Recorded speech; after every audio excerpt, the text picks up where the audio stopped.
Good afternoon. This is Stephen Lewis. I'm coming to talk to you today about the last discussion of the semester.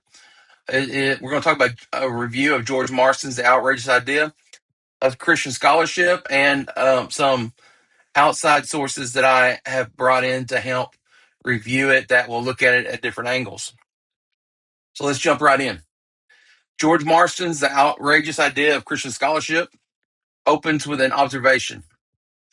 American universities welcome Marxist, feminist, postmodern, and multicultural perspectives as legitimate angles of inquiry, yet treat an explicitly Christian perspective as an academic embarrassment.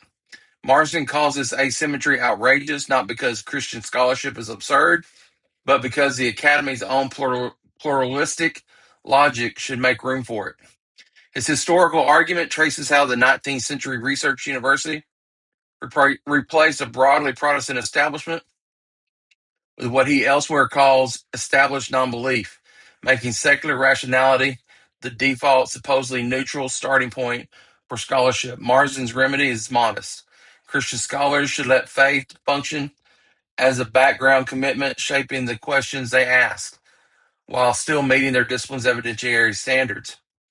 The four supplementary sources that I'm using test this thesis from different angles. Charles Freeman's portrait of Origen in 3rd century Alexandria shows that fusing rigorous classical learning from Christian commitment is not a modern proposal, but the founding pattern of Christian intellectual life, giving Marsden's project's historical depth beyond the American university. Elmer Thiessen mounts the strongest philosophical defense, dismantling Paul Hurst's claim that disciplines like science possess an autonomous, religiously neutral logical structure.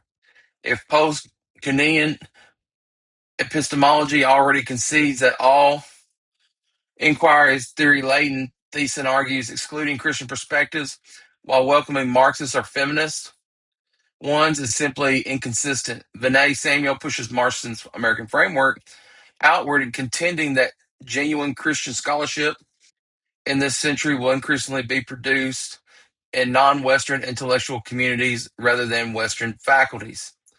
Christopher Shannon offers the sharpest critique. He argues Marston's settlement merely licenses Christians to keep feeding what Shannon calls the academic monograph machine, producing conventionally secular naturalistic history that is indistinguishable in method from its secular counterpart. For Shannon, genuine Christian distinctiveness belongs in narrative teaching, not in research built on the same providentialism, denying assumptions Marsden accepts.